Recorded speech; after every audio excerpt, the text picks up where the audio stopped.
Praise the Lord. A blessed morning. Mapagpalang umaga sa ating lahat.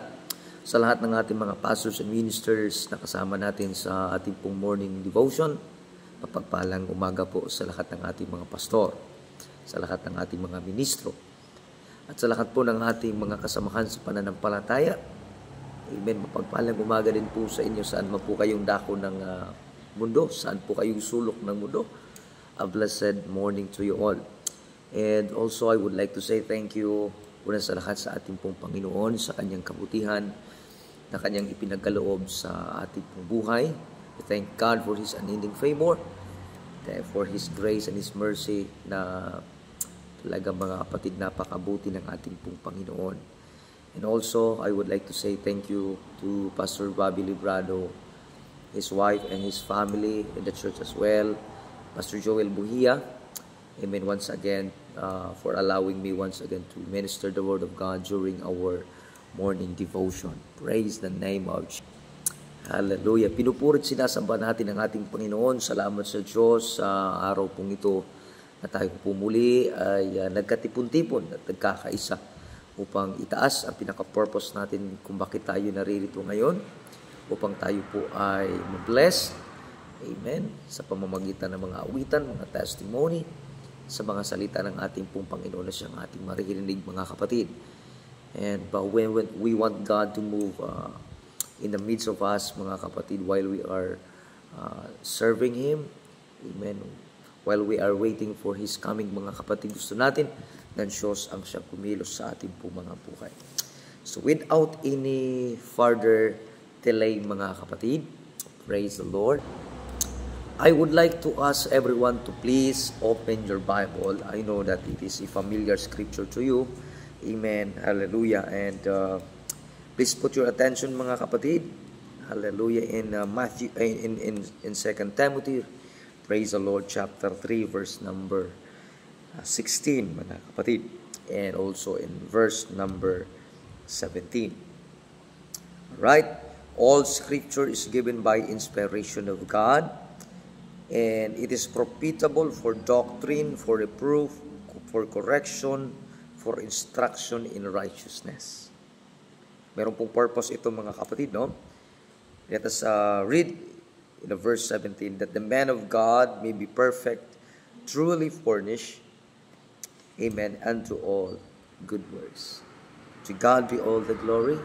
Our Heavenly Father, we thank you, Jesus, for your greatness. We thank you, Lord, sa araw pong ito at sa oras pong ito, Diyos, na kami pumuli ay naririto at may kalayaan na ikaw ay purihin, sambahin at luwalhatiin. Praise the Lord. Sa mga oras pong ito, Panginoon, dalangin namin na iyong pangungusap sa aming kalagitnaan. Speak to your people, O Lord God. We are praying for your divine intervention.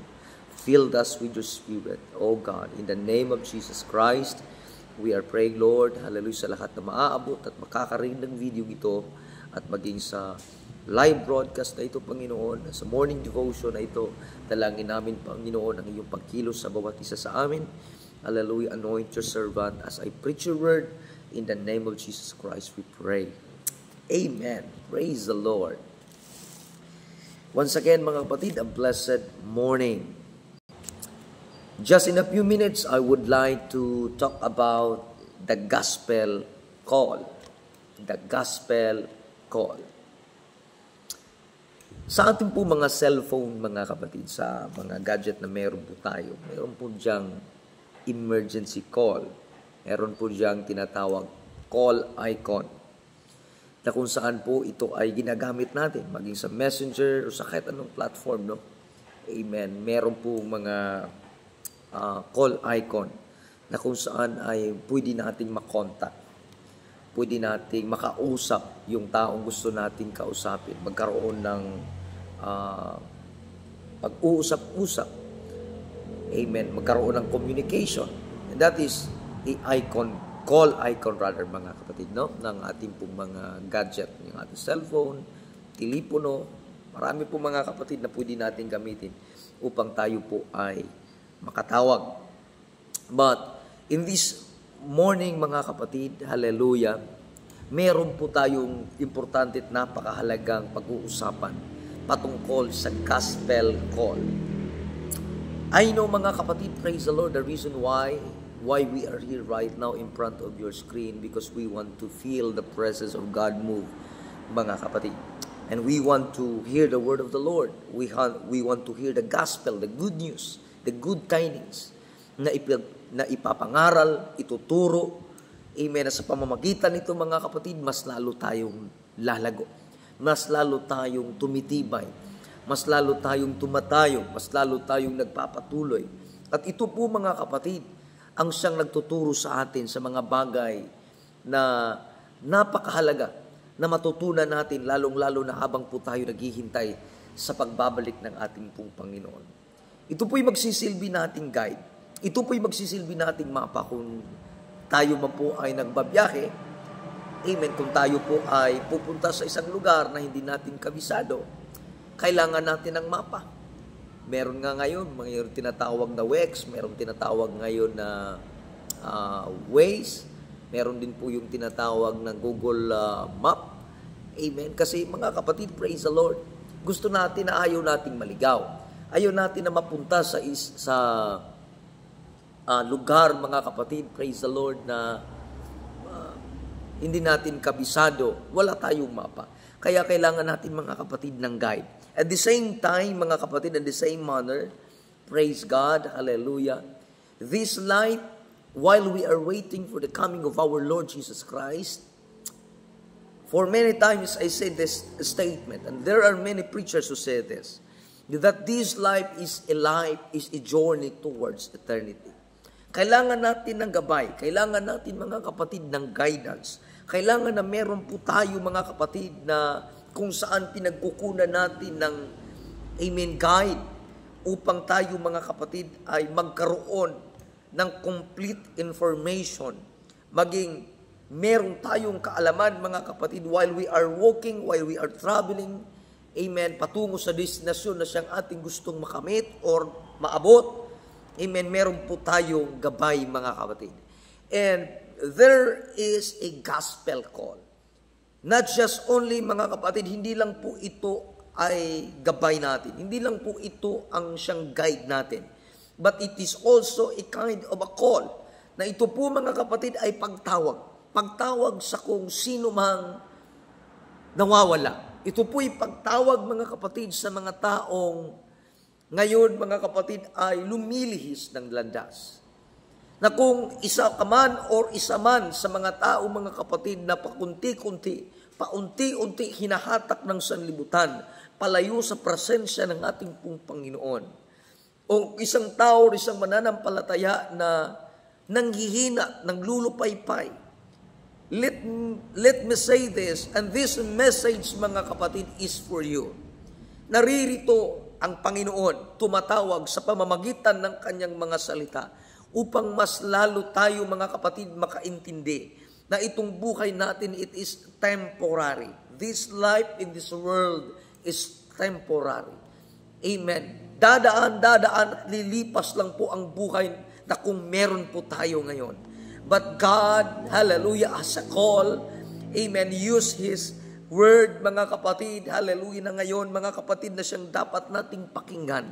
Ituon natin ang ating atensyon sa mga salita ng ating Panginoon. Mga salita na kung saan ay ibinigay ng Diyos upang mas magamit natin, magkaroon, mga kapatid, ng masigit na pangunawa or pag-uunawa patungkol sa buhay na walang hanggan. Because this life, as I said, this life is a journey towards eternity. Hallelujah. The gospel called unto eternal life. Amen. Itong buhay na ito, mga kapatid, it is temporary. Ito po ay lilipas, mga kapatid. Kung ano man ang mga bagay na siyang ating na-acquire sa mundong ito, nothing wrong of it. Wala pong masama. Amen. Kung ano man po ang siyang ating nakamit or ating na-acquire or na-achieve, mga kapatid, whatever achievements that we have, amen, sa mundong ito, mga kapatid, kung ano man po ang siyang bagay na siyang ating nakamit sa buhay na ito, lahat na yan ay temporary lang. Lahat ng yan ay lilipas na yan. Lilipas ang lahat ng mga bagay.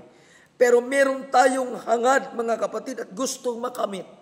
Amen, hallelujah, na hindi lang sa mga material na mga bagay, hindi lang sa mga financial na aspeto, but also in spiritual aspect, mga kapatid, na magkaroon tayo, hallelujah, ng amen, napakalawak na pag-uunawa, mga kapatid.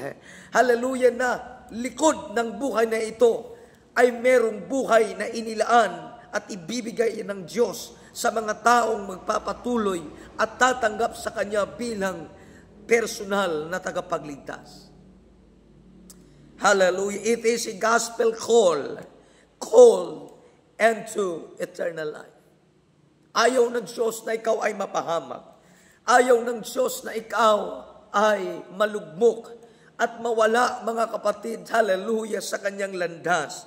That is why, hallelujah, there are many preachers who preach the word boldly. Walang takot na ipinapangaral ang salita ng ating Panginoon.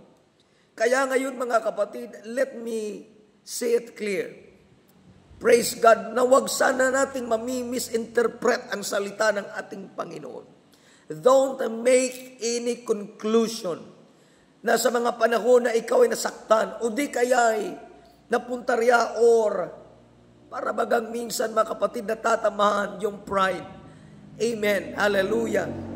But sa mga panahon ng ang iyong pastor o ang alagad ng Panginoon, mga kapatid, ay nangangaral sa salita ng Diyos, don't be offended, but be grateful and be thankful to the Lord. Dapat po tayo magpasalamat na mayroong mga taong ginamit ng Panginoon na nangangaral na walang takot, ipinapangaral ang salita ng Diyos upang tayo ay maituwid. Amen. Mula sa mga baluktot nating landas, upang tayo'y maturuan, mga kapatid, upang tayo ay mapapaalalahanan sa mga bagay na siyang dapat nating malaman.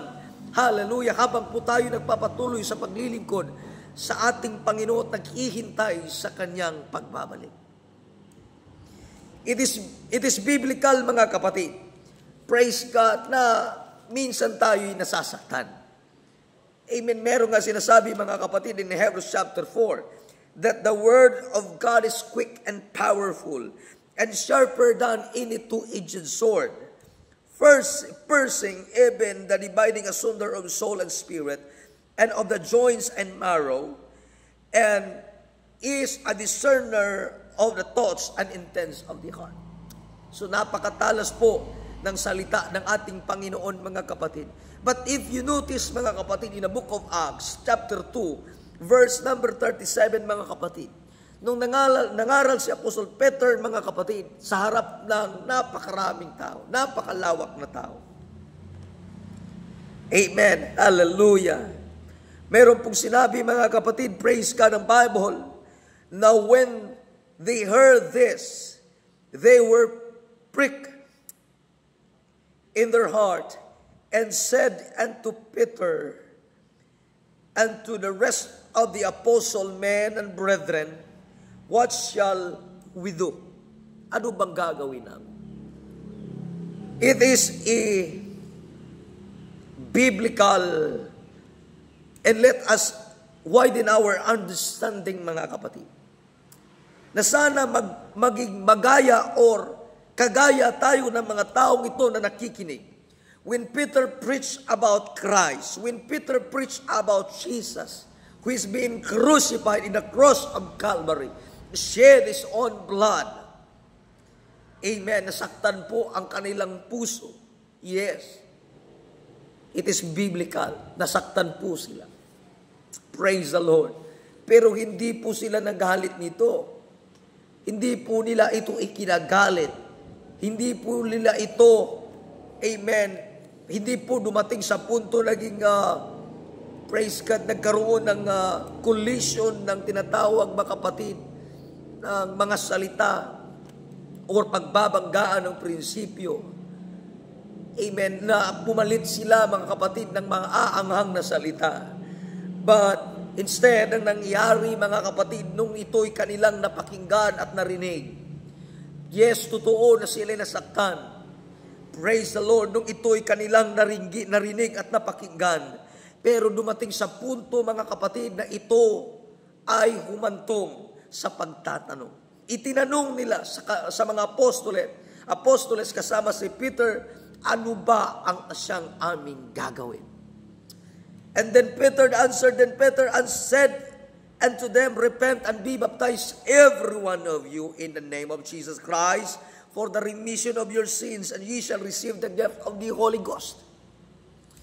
Nawa sana mga kapatid, sa mga panahon na mayroong mga pagtuturo, sa mga panahon na mayroong mga pangangaral na minsan tayo man ay nasasaktan, be thankful and glorify the name of Jesus.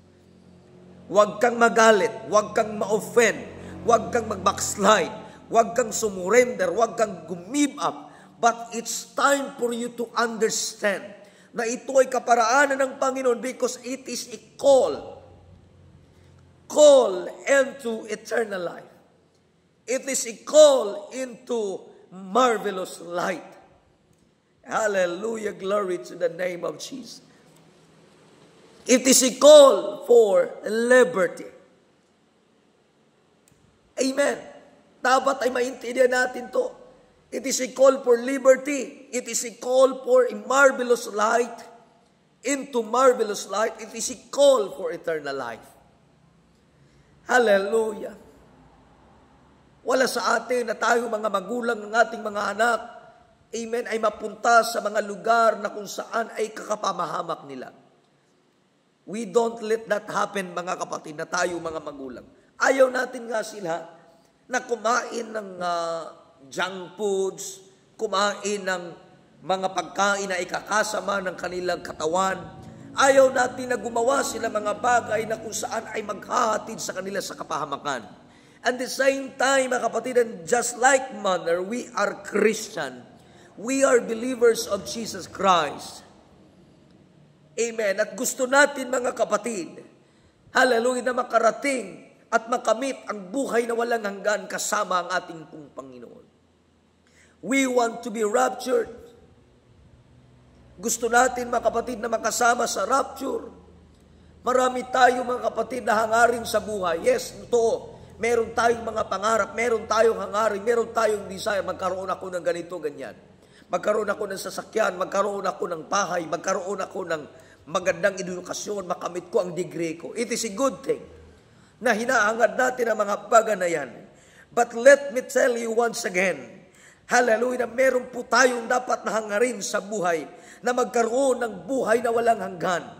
Amen, mapatawad ang ating kasalanan, maturuan at matuwid ang ating pong mga kaluluha. Amen, mag-guide po tayo sa mga bagay na maluluwalhati ang ating pong Panginoon. Praise the name of Jesus. Hallelujah. Tayo bilang mga magulang, ayaw natin ang ating mga anak ay mapariwara. Gusto natin na sila ay magabayan. Kaya nga tinatawag natin ang kanilang pangalan. Kinakausap natin sila. Church, it is a gospel call. It is a call for you. It is a call for me. It is a call for us. For those who are not baptized in Jesus' name. For those who are, amen, still bounded in their vices or their fleshly desire. This message is for you. Rise up. Listen this word. Open your mind and open your heart and accept this word. God has a call for you. Praise the name of Jesus. Would you clap your hands and worship the name of the Lord? Hallelujah. Glory to the name of Jesus. Wherever you are, amen. Just say amen and hallelujah. Glory to the name of Jesus. It is a call for everybody. Hallelujah. At ang ginagamit, mga kapatid, ay ang salita ng Diyos. Ang salita, mga kapatid, hallelujah, na magtuturo sa atin sa mga bagay na makalangit at sa mga bagay, amen, na mag-glorify ang ating Panginoon. Praise God, hallelujah. Our purpose in this life is it is not just for material. It is not just for temporal things, but also for eternal things. Blessed be the name of Jesus. Gusto natin na mataas ang pangalan ng ating Panginoon, maluwalhati ang pangalan ng Diyos. Kaya pakinggan po natin ang pagtawag ng Panginoon sa ating pong mga buhay sa pamamagitan ng kanyang mga salita. Buksan po natin ang ating pag-iisip. Buksan po natin ang ating mga puso na bukal sa ating loob, bukal sa ating kalooban, sa ating isipan, natanggapin ang salita ng Diyos sa pagtuturo sa atin. Amen. Hallelujah. Upang tayo ay magabayan. Upang tayo mga kapatid, hallelujah, ay magabayan. Habang po tayo ay naghihintay sa kanyang muling pagbabalik. To God be all the glory. The gospel call. To God be the glory. To God be the glory. Pagpagpalang umaga po sa ating lahat mga kapatid.